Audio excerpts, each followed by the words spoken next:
Welcome to the Mindful Muscle Podcast. My name is Paul Klingen, and I am your host. I left a career at Amazon in 2018 to help people live healthier lives. Mindful Muscle is the balance between pushing harder to hit your fitness goals while also being able to slow down.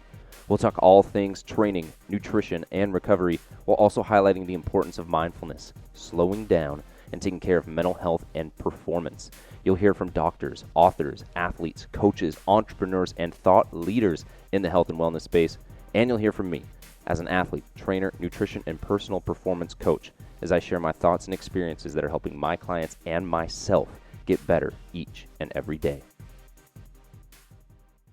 What is up, everyone? Welcome to the Mindful Muscle Podcast. This might be the last time that I say that, just because we're going to be doing the rebrand that I mentioned in episode 100. So if you missed the episode previous to this one, go back and listen to it, episode 100. We are changing the business. We're changing the name. The Elemental Coaching Project is going to be what it's called. We're going to move away from Down Dog Athletics and Mindful Muscle and go to the Elemental Coaching Project. So we dive into, in that episode, what all the different elements are of health and fitness, why we made the change, and how that reflects more of what I and the team at Elemental Coaching Project do currently with clients, and why all the elements are important, and really why I'm still so passionate about what I do and how I wanted to make that shift so that it was reflective. And I think it's just good to show that people are growing. I'm growing, you're growing, we're all growing. And so go back and listen to that if you are interested at all about why the change, how the change is going to impact. It's not going to impact any of the content, really. It's going to, in fact, make the content better because we have a little bit more freedom with everything. But that said, we have a guest today. Today's guest, if you remember me back in my Barry's Bootcamp days, you'll also know the name Chris Tye-Walker. He was a master trainer there. He's just a master fitness trainer now. He's a fitness host, creator of the Tread series and online treadmill running series. He ran track and field for Great Britain, so a really big, prolific athletic background. He runs a ton of live classes now through his own website that you can check out. He's been featured on Self. He's a certified strength and conditioning coach, a run coach, and just an awesome person and really cares about his clients. And I think that's something that you'll see that comes through. We talk about goals, we talk about training, we talk about running, we talk about all the work that he puts in to make sure that you, if you're ever in his classes or have been in his classes, have the best experience possible. And I love how he puts this. You are giving him your health for 60 minutes, and he is going to do everything that he can to make sure that he is a good warden of your health. So without further ado, here we go into the episode. Chris Tye-Walker, you guys are going to love it. What's up, Chris? Thank you so much for coming on to the podcast. I'm super excited to have you. Connected, obviously connected a few years ago, and looked up to you, man. You're a rock star, and so I'm super excited to be able to connect with you here. Well, thank you for having me, Paul. I really appreciate it, and it was great to work with you as well. And I'm happy we can reconnect. It's great. Absolutely. So we were just talking off the podcast. You just ripped through a couple of tough leg sessions. How those legs feeling? My legs are crushed. Those online classes I'm teaching right now, I'm definitely hurting.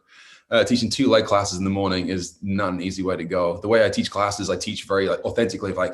If I'm lifting the correct amount of weight, I want you guys lifting this similar weights and really pushing your body to the place where you're really going to feel the workout. So if I'm here at home lifting 5-pound dumbbells, it's not going to be authentic. So I'm here with my 55, squatting it out, crushing it. And I'm like, oh, it hurts. Yeah, absolutely.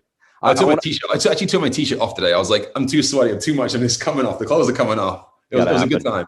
I want to get into programming and your how you put everything together a little bit later in the podcast. I think what would be super interesting is for the people that know you as the person that makes them soar for a week, right? Or the person that just brings the energy, the good music, the tempo, at however capacity. Maybe it's from the Tread series.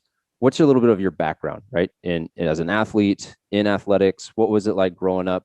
You grew up in Great Britain, right? Yep. So my fitness background started from running track. I was the fastest kid on the playground. And that very quickly progressed into a very specific training program from the age of 13 through I retired from track in 27. So I was a 14-year career of running 110 meter hurdles. So what that is, for those who don't know track, it's 110 meters, there are 10 flights of hurdles. And you've got to rip your ass from from go to the finish as quick as you can and win the race. The barriers are 42 inches, which is a pretty big height. I've got scars all over my body from hitting hurdles and falling on the track. But so I ran the 110 hurdles from 13 through 19, I was number one in England in all the school system. And with that came an international career where you would travel for the weekends to different European countries and race against the best in the other schools. And same thing through college. Coming out of college, I had a sports science degree with a major in sports science, a major in sports psychology.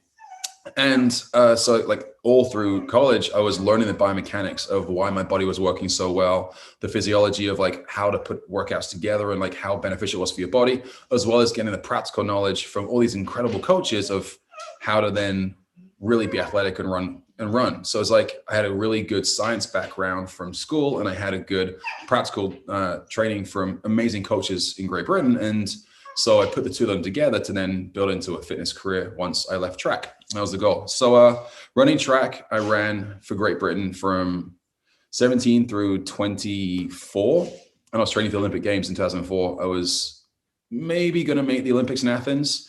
I was like third or fourth in my country. I was pretty close to qualifying time. And in the first race of the season, I pushed out of my blocks and I tore a tendon in my abs. It joins my abs to my pubic bone. And I literally just felt it rip. And I jogged through the race, jogged over the hurdles, and I would lay on the track at the end. I was like, that does not feel good. Got on the bus, went home, woke up in the morning, could not get out of bed. I was like, oh, I have no abs. What the hell? So I spent 18 months in rehab. My coaches were like, Chris, you've got to like write 2004 off. 2005 came round, we still were not fully healthy. And so like, look, Chris, you've got to get 6 months of good rehab under your belt to go until we actually get back to training properly. So whatever you want to do, you know how to do it, like just go do it. So I actually left London, came to America, came to LA, and was just training on my own, having some like life experience, because all my friends through college would travel and do fun stuff. And I never had that chance. I was just like training, racing. So like I came to LA and I was like, I'm just going to enjoy myself for 6 months, do my training, work real hard, but also like have some like life experience. Got to UCLA and I was training for a couple months on my own. And then one day this coach comes up to me and says, we've seen you here for 3 months now. You're an incredible athlete, but you're training on your own. You're not racing. We haven't seen any meets. What's going on? So I told them my story and they're like, please, Chris, come train with us. I didn't know this at the time, but the group was filled with a double Olympic champion, a guy called Felix Sanchez, who won the 400-meter hurdles, was the world record holder, and that caliber athlete. So I got to the group, and I've gone from being this like big kid in my group, unbeatable, to like the worst. And it was the most humbling experience. I was on the track, and I was like, I can't keep up with these guys. Like they're like phenomenal athletes. And I was due to go home to London, and I'm like, why am I going to leave to go back and be the best in a group when I can stay here and be the worst and just learn and push myself with these incredible athletes? So 2005 rolled around, stayed, working with this group. And then for 2 years later, I was just in phenomenal shape, super pumped, getting really great. And then 07 rolled around and I was 3 weeks out from the European Championships. Going to go home and compete in the trials. I've never been in such great shape. I was in the top 3 in the country, super pumped. And I was jogging from my car. This is a horrible story. Jogging from my car to my apartment to just grab something from indoors real quick. And I rolled my ankle between like the divot on the grass and the pavement and the grass, broke my 4th and 5th metatarsal, and I was out for another year. And I was like, I can't keep doing this. And so I was broke, wasn't achieving what I want to achieve in track, 26 years old. And I was like, I'm done. I can't keep doing this. So I retired. And so in 07, I retired from track and took like 6 months off fitness, just 6 months to decompress mentally, because I was so mentally blown from just the failure and the heartache of not achieving what I wanted to achieve. But little did I know that that failure, which isn't really a failure, just set me so well up for a career in fitness. And that was my lifelong passion after that. So I transitioned from track in 07 to then having a personal training and then a group fitness career from 08 onwards. So then from that, I've just been training clients nonstop. And obviously I met a company called Barry's Bootcamp, and I've been there for 12 years, recently left that. And so it's been 12 years of a lot of great work. Dude, I'm so sorry. I had no idea that you had those injuries. That is gutting. As a former athlete, knowing just like how much your identity goes into that, I can only imagine how much you're just like, wait, who am I? Like, what is my life now? And it sounds like you at least had 6 months to kind of decompress and have that time off. But those 6 months, I went wild. I'd never been out really. I hadn't really been drinking. I never went partying. And I was like, oh, and I was 27 in great shape in Hollywood. I was like, uh-oh, Was not good. It was a very interesting 6 months for me. Yeah, get out of the system. And then you obviously go right into fitness. Was it a gradual introduction or did you start to see success right away? Like clients start working with different, companies and magazines and on TV? Like, did that start to snowball It pretty quickly? happened very, very quickly. Like it was, and was super grateful and super lucky to have a platform like Barry's. So I was at a long time, but it was a really good place to just showcase my energy of class, how I program, how I put the workouts together, my passion for fitness, like, and I could bring like 12 years of Olympic training into a group fitness environment and help other people. And that passion for fitness and the quality of work just came through pretty quick. And so I became pretty popular very quickly at the studio there. And from that became like, I was working for different websites, online content. And then for the next 5-6 years, it snowballed pretty quickly. And I had some really great opportunities to work with just incredible people and train in some of the best places that the industry could offer. Absolutely. One of the things anyone who's worked with you or taken your class would know is that your programming is super dialed and you're super meticulous about it. We obviously know why it's really important, but why to you is it so important to make sure that it is meticulous and that they are getting the most scientific approach to what it is that they're doing, whether it's in a one-on-one session, a group fitness class, or something online like you're doing now? So when it comes to programming, like it's so important to like have the person have the best experience possible for their workout. Like someone comes and sees you for an hour and hands you their health and is like, here's my health, Chris, look after it. And for me, that's such an honor. And I'm not going to mess around with that. Like, I want to make sure that person's safe, they're well looked after, and they know it's catered to exactly what their goals are. And so the programming fits right into that. So if it's going to be just the basics of, and I teach a very basic class, who's been in my classes, I teach very simple movements with strong, heavy weight. And then I teach to a burnout and then we move on and recover. Like it's very much like heavy weight, strength, burnout, move on. And so like squats to squat jumps to then a recovery and something else. Like you can't, once you fatigue the muscles, you've taken all the oxygen out of the muscles, then you can't go back in and then keep on just hammering away at the same muscle group and expect results. So the programming is so important to keep my clients safe. And then it also gives them a good experience of success. Because if you're going to go from like heavy weights into a burnout and then go back into the same muscle group again and go heavyweights again, they're going to hit failure pretty quickly. They won't feel successful in their workout. So always make sure the way we program that they're going to program the client has a really good mental experience. They did a good job. Like it's one thing to be fatigued at the end of a workout and feel like you had a really good like class or a workout, but it's the other thing to like be failing in the wrong place inside of a class. So the programming is just like number one important. Like, and then if you don't program correctly and it's the exact opposite, like it's just like a quick muscle group for say quads, and then it's calves, and then it's chest, and then it's back, and it's like there's no real like pattern to why we're doing it. Like the client won't feel they had a good workout. So like that programming aspect plays into the success of someone's mental, like how they felt after the workout. Makes sense? Yeah, absolutely. And so not only does a lot of time go into this, but there's a lot of experience that you're able to essentially distill into maybe 60 minutes, but it took you 15 years to get that. Outside of your experience as an athlete, the Olympic coaches that you're working with, obviously you have your CSCS. Is there anything else that you are, trying to consistently learn from, or people that you really look up to? You're like, oh, that's really smart stuff, maybe at like a professional level or a collegiate level or anything like that? I'm always about learning. Like I tell everyone, you can like, I love to take classes all over town or like really research from people in online. Cause like it gives you like just patterns of putting like different exercises together or just different moves or just different like feelings inside a workout. Like if I had my own patterns and I did the same thing for 12 years, people are going to get bored. I want to come to you, look at a workout plan, like, oh my God, you did a great job with X, Y, and Z. I'm going to take that and bring it into my workout. So I'm always going to continuously learn from fellow trainers, or like I can look at online workouts, people I don't know, and just see different moves and different styles of doing the same thing, but in a different way. So I feel you should always, always, always keep learning. I was super lucky to have amazing coaches. So like my fundamentals are there, but I'm always going to encourage other trainers and other athletes to always go and learn from other people. Like I want my clients to come see me at least 3 or 4 days a week. But on those other days, I'm like, go see someone else, like move your body in a different way, because you'll learn, your body will change differently from having different movement patterns, you know? So I'm a really great run coach. I'm a really great strength conditioning coach, but it doesn't mean there's not space in your workouts for Pilates or different kinds of cardio or swimming or rowing. So like use those elements as well, rather than just things that I specialize in. Does it make sense? Yeah. So I'm always going to tell my clients to go and like learn from other people. I learn from other people. Like I really want to make sure like my client has a whole body experience, unless we're training for one specific sport. That's different.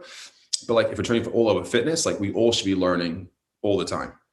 I love looking up to elite athletes. Like I get no more joy in life than seeing someone who's I know is trained for their entire life and achieving the goal they want to achieve. Like if I see like, I remember back to Venus Williams, she won her first Wimbledon in 2004, whatever it was. And she was just jumping for joy around the net when she won the final Wimbledon. And just to see the joy, knowing the fact she worked so hard for so long to achieve that goal, like that to me is amazing. So I just learn like commitment and dedication from like elite athletes, like listen to podcasts of like how they train, the routines they go through, the dedication they give it, the sacrifices they give, which I can relate to from being a track athlete. So like you really learn from just listening to other people's life journeys and experiences. So there's some really great ones out there. So yeah, so I mean, just learn from elite athletes of like how they look after their bodies and how they treat themselves and what they do. And it's just, it's fascinating. Yeah. I think the thing that's really cool about athletes is their perspective on like everything is so performance focused, right? You can train for aesthetics and that's obviously fun and you feel confident and whatnot. But you touched on something where it's like we have no idea how long people have been working to get up to that peak, right? To win Wimbledon, right? And you're competing against other people. And that's something that always gets overlooked, I think, from a onlooker's perspective, is just like how much goes into training, how much dedication and time. And if people in a general population fitness would take a little bit more of that perspective and just be like, hey, like whatever goal it is that I'm working towards, like it's going to take dedication, it's going to take time, but it's not something to try and get to in 3 months, It's right? wild. And everyone's like, oh, I've done like 3 ab workouts, whatever. It's like, oh, where are my abs? And like, no, it takes years. Like it takes so much commitment and dedication to get to that point. Like people don't, I don't want to be disrespectful to the everyday public who work out, but it does take years of consistent training. Like I could be in really great shape, running well for a year, but like, because I had a big block of like 18 months out, that wasn't gonna be my best year ever. It was gonna be the 2 years after that when I've had another year of great training, and then another year of great training, and building on years of like I teach in a cycle. So I teach for myself back in the day, we'll go through a conditioning phase in the winter, and then we would go into a strength phase of really big weights, and then we'll go into a power phase, and then we'll go into a speed phase. So we have a winter break where we recover our bodies, and then you, for 12 weeks, whatever it was, really get in aerobically good shape. And then once we're in good shape, we'd put on some size, some mass with some heavy strength work. And then so now we're in good shape, but we're feeling a little heavy, but we're not meant to be fast in the middle of winter. We're training for the summer. So we've got to go through the process to get to feeling fast. So then we would go power work. So it's a little lighter work, more explosive. And as we start to taper to the summer, it becomes more speed-based work with more recoveries. So it would be 4 different blocks of training to get to where I want to be in great shape. So I always want to tell my clients, like, it's not going to be a 12-week fix to get to ultimate shape. Like as you, Paul, you've been doing these amazing 8-week blocks of training with your clients. Like you do multiple 8-week blocks, you'll feel better at the end of the third one than you will at the end of the first one. So it's all about consistency and about like really like building on a good block of training and a good block of training. Like you can come to a group fitness class and have a good experience, but like you won't see the changes in your body until you've put in a ton of work, and people don't really understand that. Yeah. You do a lot of really good job with your programming and with your running. I know you're a sprinter. I'm not really a sprinter. I'm probably the slowest when it comes to fast twitch muscles. True. I've seen you run. Well, but what I was going to say is like I've run marathons and I'm a little bit more just like slow twitch endurance. For people listening to this podcast, I want to get to how they can approach their fitness goals, but I think specifically running, I would be bummed for the listeners if they didn't get like specific run tips from you, right? So whether someone's trying to improve their mile time or someone's trying to improve their sprint speed, what are people maybe not looking at, or what can they start to incorporate, whether that's hills, interval training, right, how they breathe? What are a few things that they can take away from a podcast without actually seeing you demo it or feel it? This is a pretty easy one. most people have that sort of 10K race goal. Maybe it's a half marathon goal. For my general, most people want to like work on those things rather than like their sprint speed necessarily. So let's do a quick recap of how to train for that 10K or that half marathon. All right.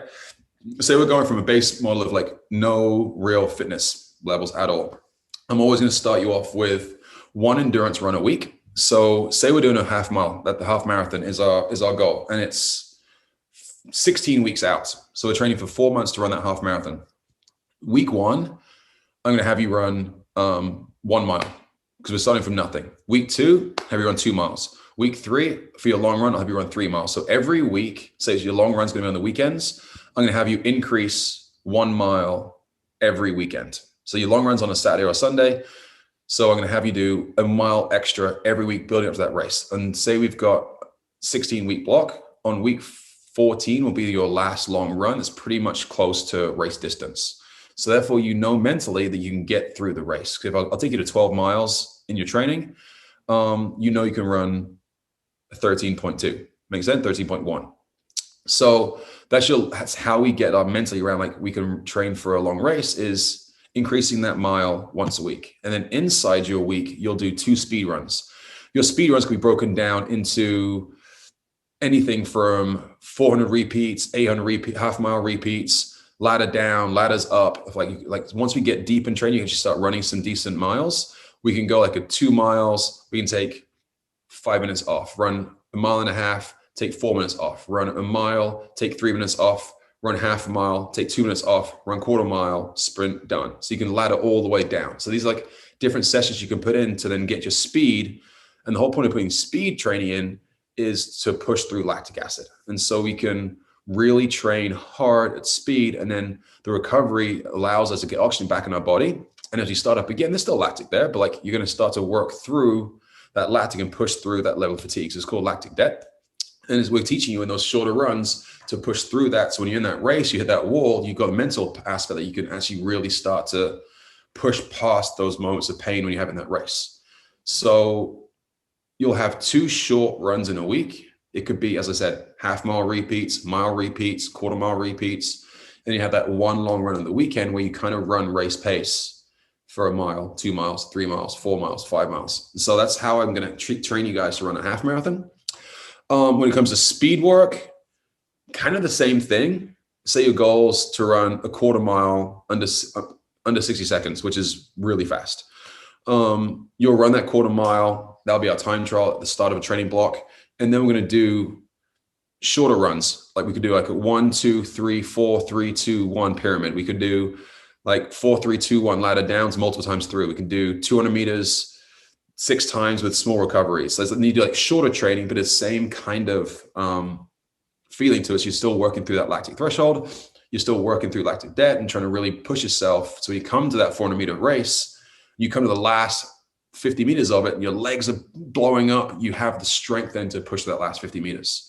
So it's kind of the same mindset, depends on the goal. So if you want the half marathon goal, you'll do those longer runs at the weekend with like your breakdowns of like sub 2 miles, variations, runs. If you're doing speed work, it's the same thing, same principles, but just like a little bit shorter. Make sense? Yeah, absolutely. I remember a lot of those different types of runs like Yassos and ladders, and I hated those training for the marathon. But yeah, I think it made a huge difference. You did a great job with your marathon. What do you hit, like 3 hours? 2:57. Wow. And just incredible. Yeah, that was fun. But so 2 questions I have from that. One, I want to go with what people should do maybe before that 16-month block from a strength standpoint to make sure that their body's not breaking down, and maybe what to focus on. Follow that up with how much of this is included or what is included in the tread series if someone wanted to look into that.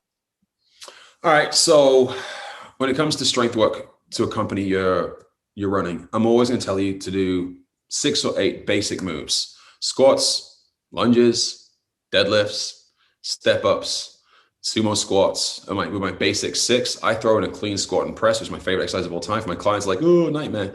But like those really basic compound moves, just like really focus on every aspect of your quads and hamstrings. It works on stability through your knees. It works on your lower back. It works on all the things you need to really make sure that you have the strength through your lower portion of your legs to make sure we're not going to get injured.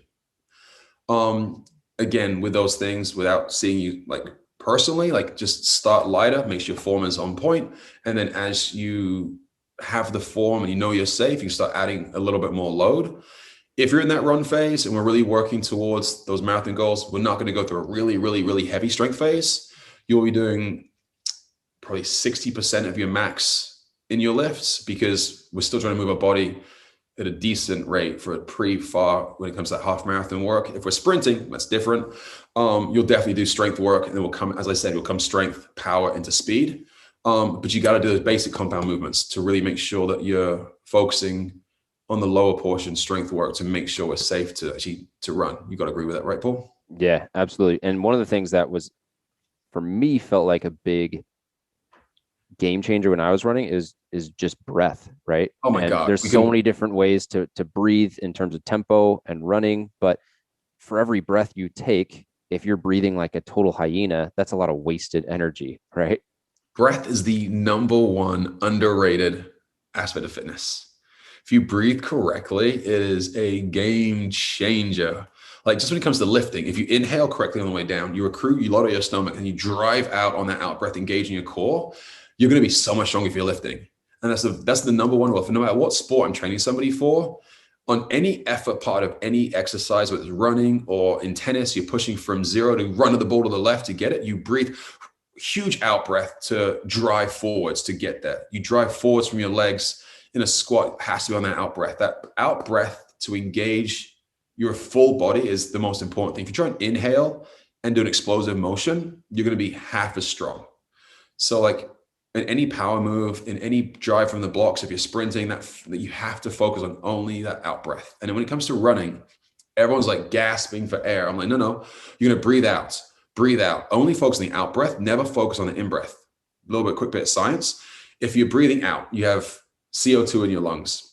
You blow out the CO2 as hard as you can. You now have an empty gas chamber in your body. So you can't have nothing in it. So you have you diffuse, the CO2 goes out and the O2 has to diffuse straight back into your lungs. You can't have that empty space. So O2 in front of you will rush and replace what the CO2 was. It's already going to refill your body. So you don't actually have to breathe in. It's already going to be there. So the harder you breathe out, the more O2 you'll get back in your body, and it'll replenish everything you need. So focus on the out breath in everything you're doing. When it's running, focus on breathing out. Lifting, focus on breathing out. Always work on the out breath to engage your core, and then replace the CO2 with O2 when it comes back in the zone. It's simple science. Yeah, I remember you mentioning that, always exhale, always exhale, always exhale. And then we were doing a hill run at some point, and I was just like, oh wow, this is magic. I love this.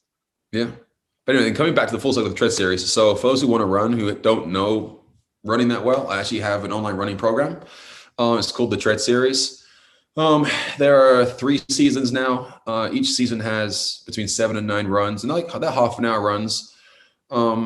Some endurance based, some speed based. Yes, they're designed for the treadmill, but you can take them outside. Obviously, when I go hills, you don't have the hills on the outside, so just pick up your speed a little bit. But it's a guided 25 minutes. There's nothing makes me more angry than someone goes to the gym, jumps in the elliptical, doesn't really know what they're doing for their session, and then leaves with an unplanned workout. My goal with the treadmill series was to give you guys structure for 30 minutes. If you had nothing else in your day besides 30 minutes, to jump on that treadmill, have a great workout, have it be structured, and then know you burn 500 calories, and you can mic drop and you're done. There's nothing worse than going to the gym and just not planning what you're going to do, because it's always going to be a waste of time.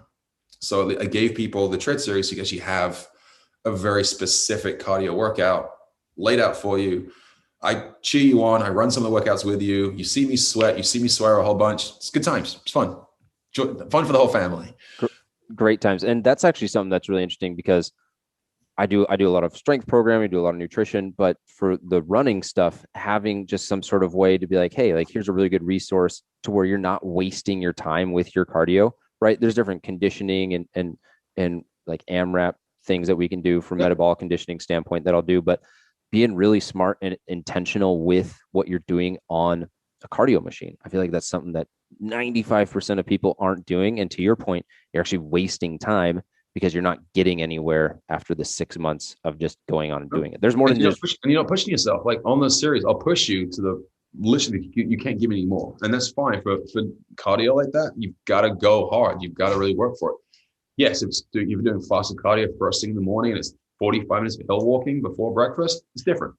But if you actually go in for a hard push of cardio, then you don't want to waste your time. So get in there, work hard for it. Again, same thing you said, same thing with hit training. Like those hit training sessions, that's just cardio.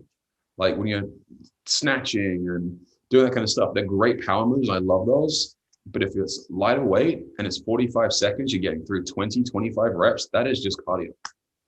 Great form of cardio. That's how I teach my lives in the morning time. Like I'm teaching live workouts and like, yeah, I'm using good weights, but it's not strength work. It's cardio. Yeah, it's cardio. To that point, we've talked a lot about different goals that people would have in running, in strength training. How should people start to think about their goals, not only in time, right? Not 3 months out, 6 months out. Sure. It's what, 3 months from summer? Like you're too late. You missed the boat. Think next summer. How would you have people set goals and then work backwards to those, knowing that you've worked with so many people of so many different levels? So goals is my number one, like must have to train. Like you can't show up to the gym with nothing in mind because you're going to like generally just like, I'm gonna do some bicep curls and do some squats. Great. And like, yeah, you're going to tone, you're going to feel good you did something, but like, you're not going to achieve anything. I don't care if it's just like, or like I always tell my clients that they come to me a little bit out of shape. They want to lose some pounds. I don't ever see weight loss as a goal. That's a byproduct of great work and good nutrition. I always want to have like an actual physical goal you can work towards. It could be, I want to be able to do 50 push-ups without stopping. I want to be able to do a 5-minute wall sit. I don't care what it is, as long as it's something. Like it could be a basic gym goal, or it could be the half marathon, or it could be whatever you want it to be. So you always have to come up with a goal, and the goals have to be what I call SMART goals. So SMART goals stands for, they got to be specific. My dogs are coming, guys, away. You got to be specific. You got to be measurable. They have to be obtainable, realistic, and time-based. So let's run through those real quickly. Say we're going to go for the half marathon goal. All right. Is it specific? Yes, it's specific. It's a half marathon. Is it measurable? Yes, you can measure time and distance to achieve a half marathon.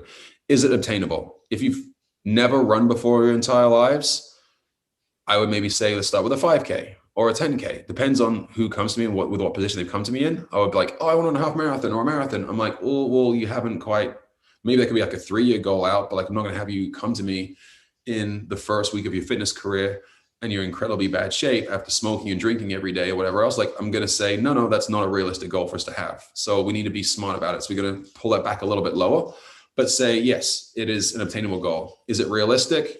Yes. You're not saying I want to be the fastest marathon runner in the world. I just want to complete a marathon. So it's realistic. If you're asking to win a gold medal, I'm going to say no.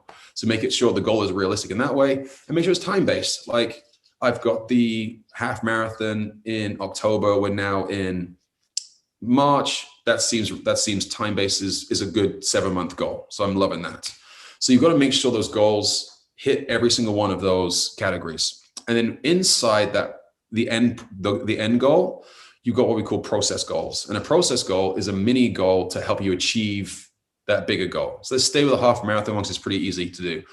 I would have my clients pick a race that's like a 5K 2 months out, a 10K 4 months out. So we'll have these small goals to achieve. And I'm like, hey, I want you to run 25 minutes for your 5K. I want you to run, I don't know, an hour for your 10K, whatever it could be. So like, and then if we don't hit that, that's fine. We can find another race and we keep on working these small process goals to get us in shape for our end goal. Because I don't want you showing up at the start line on your half marathon day, not having any experience of racing or like competing to get to that point. So like, you've always got to have small goals along the way to get you to your end goal. So let's come full circle. Let's come back to me for the Olympics. Say the Olympics is my end goal.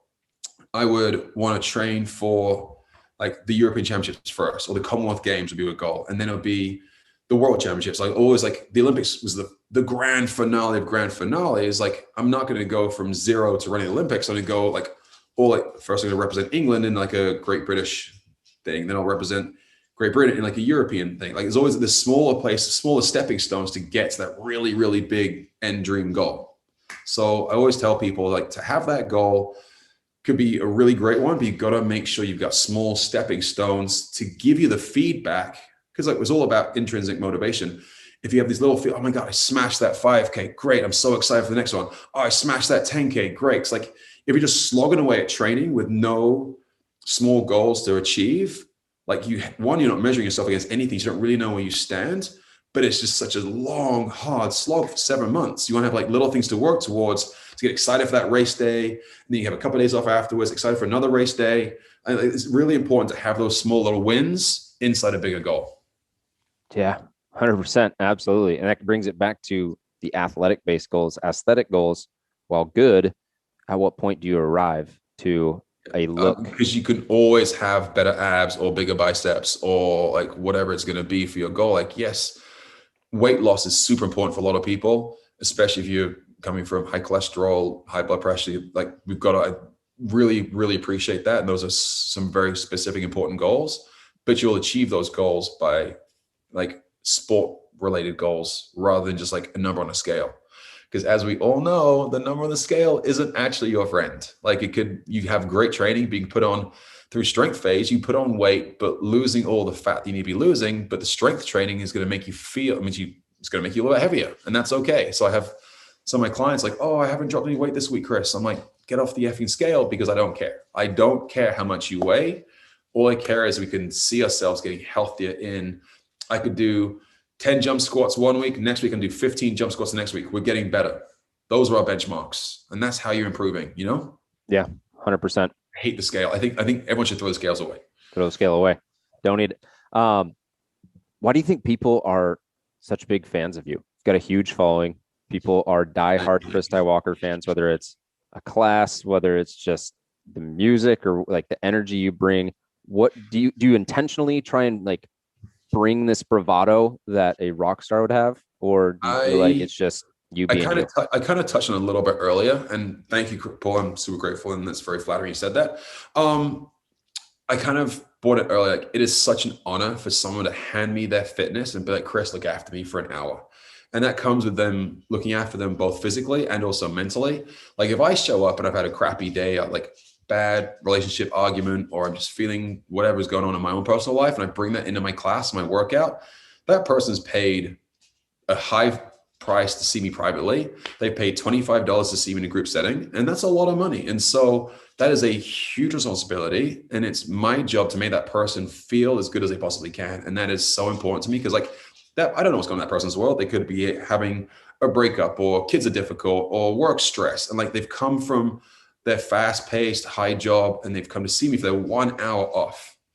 And if I show up in a bad mood and don't give them what they need for that 1 hour for them, I failed them. I failed them. I failed myself. So like I will show up in a capacity to make sure that you have an amazing experience, both emotionally and physically, that you need for your day, because that hour is 100% about you. And I'm so honored you chose to spend that hour with me, that I won't go out till 3 a.m. drinking, then get up and teach a 6 a.m. class. Because when I run at 6 a.m.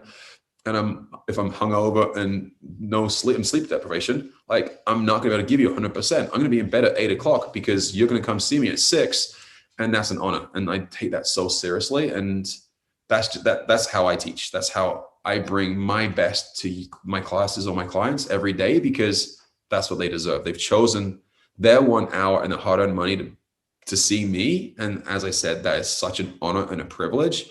I don't take that lightly. So how I show up for class is one of it. Like I show up, I mean, everyone knows I can be a little bit like, let's say not mean is the wrong word, but I expect a lot out of a class. I'm hard. You're I'm intense. Gonna push.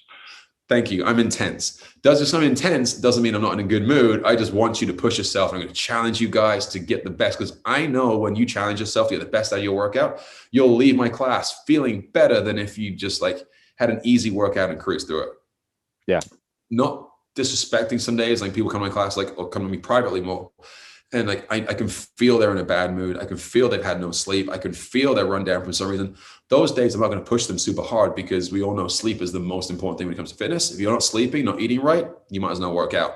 So say someone comes to me in that bad space, yeah, we'll have an easier workout, but I'm going to bring a really great mental side of the workout for them to rebuild them, give them the workout that's going to suit their mood at that time. Make sense? 100%. And I think within intense is intentional. And it's like everything you're doing is very intentional to the class or to that person, right? It's not Yeah. just like through the motions. So Like I love it when we're in class setting and the entire class is busting their ass. Like I taught a class this morning online. I know it's online on Zoom, so there's not like that in-person experience. We're sort of coming out of COVID now. Some studios are reopening, but we've been on Zoom for a long time with classes. Like the way the music drops and how people push together, and I'm cheering them on, and you can feel the people around you, even on Zoom, working hard at the same time.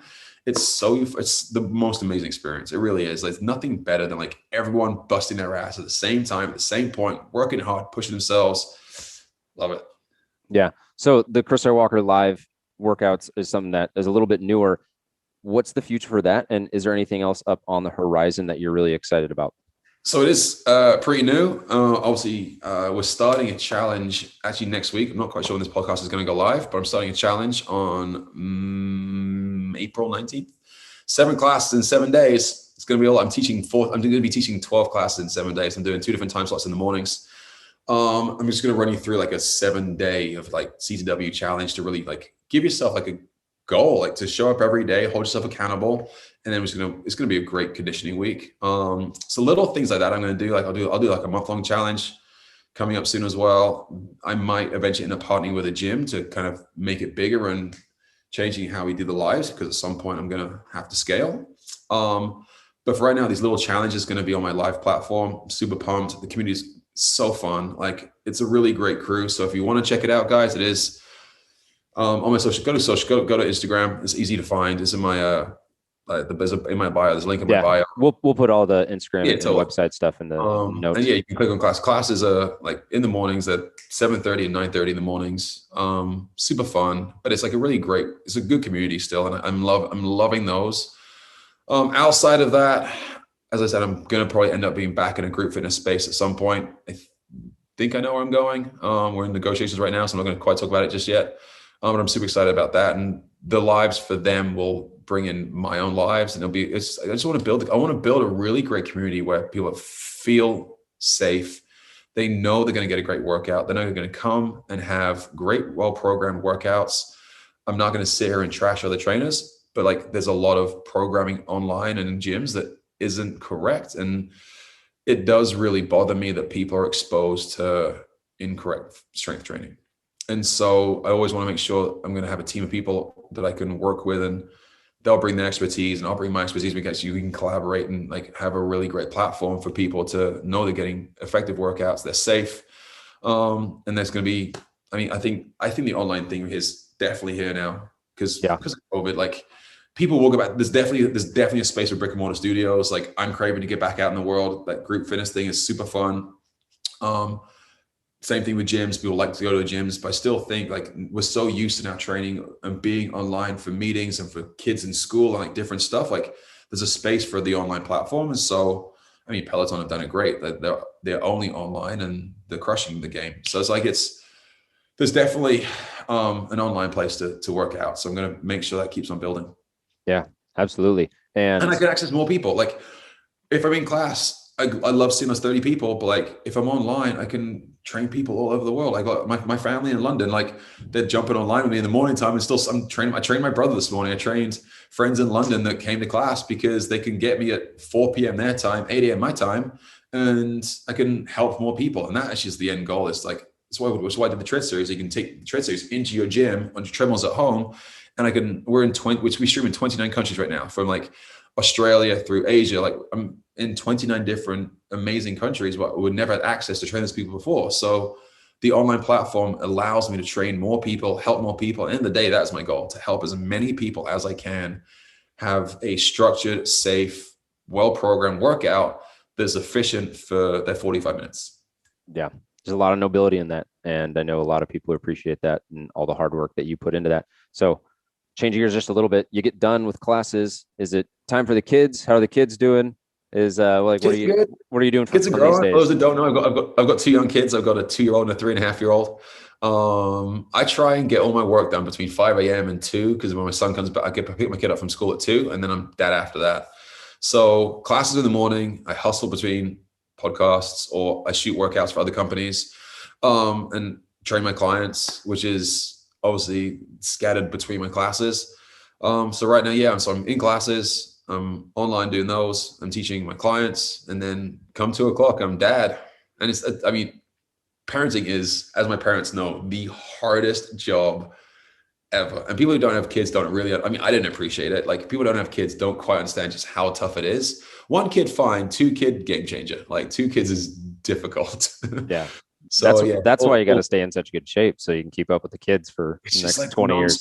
nonstop screaming. It's just like one gets a toy, the other one wants a toy, and then both fight about it. One starts screaming. It's a lot. And that they go to bed at 7:30. I'm like, oh my God, I have like an hour to myself. And Are like, are they showing a propensity for hurdles yet? Like, are they getting over the baby gates in relatively quick not time? hurdles. One of my kids, the oldest one, is very sensitive and very sort of like methodical, like how he places his cars, and like he can't make a mess. And he's very sort of artistic. The youngest one, such a brute. He is like comes along, kicks the cards out of the way, throws a ball across the room, and like great hand-eye coordination. Like there's definitely one sort of artsy kid, and there's like one like very, very athletic kid. He's like my Travis Kelce. I don't Oh, want to okay. play football, but like he needs to play football. He's a big kid. I'm like, he's gonna be a tight end. Yeah, that's really funny. Cool. Well, we'll wrap it up with one final question. You get to sit down, have dinner with anyone alive, not alive, fictional, non-fictional. If you could have dinner with one person, who would it be? Serena Williams. Serena Williams. Mm-hmm. What would you ask her? I just the dedication, the commitment to go from like how she grew up, being trained by her father, like just such global dominance of a sport, and just going through just like the progressions of just seeing like I know how it is to train for a specific sport, and especially an individual sport where you have if you show up in a bad way on tennis court or a track or something else, you have only you to hide behind. You haven't got like 10 teammates on a soccer pitch to like kind of have a bad day and not run so hard and kind of just not really push yourself. If you're on a tennis court and it's just you against a competitor, you know that person on the side of the court's been training just as hard, if not harder. They went out on Christmas Day. They went out on New Year's Day. They didn't go out like they've been out training every single day to beat you. And like to show up and be that dominant in a sport for that long and have the pressures of just the world between social issues and family issues and being just she's the greatest athlete I think we've ever had. Not saying female, but just the greatest athlete. I just think That's what I was going to ask. I feel like she does not get the due that she's deserved compared to like a Jordan or a Tiger Woods or a Ronaldo or whoever. It's wild. I mean, yes, I personally would love to see him make a 24th Grand Slam and equal the record or whatever else. But like, just to be where she's at and like, she's consistently always gotten so deep in every tournament and just like, and then obviously she's done other aspects of life away from tennis now, and she's fashion and business, whatever else. She's now almost 40. But like from the 13 through 30, when it was just like only tennis and it was so dedicated and it was like, she did the Serena Slam, the first person to hold all 4 Grand Slams since like the 80s. Like that kind of stuff is just incredible. To have that much success in an individual sport, I think would be just an amazing, like just to sit and learn and to hear it and I think it just be magic. Yeah, and you've been playing a lot of tennis I yourself love recently. tennis. Like Cool. if I didn't focus on track, I would have played tennis. So she could give you some tips too on your backhand. I'm sure she could beat me up one or two ways. Yeah, that's fine. Well, Chris, thank you so much for the time. Appreciate you coming on. I'm sure people will love your insight and your passion for everything you do. Thank you so much for having me. I appreciate it, guys. I'll see you all soon. See ya. All right, before I let you guys go, just want to say thank you so much for listening to today's episode. Hope you guys got something out of the conversations that we had.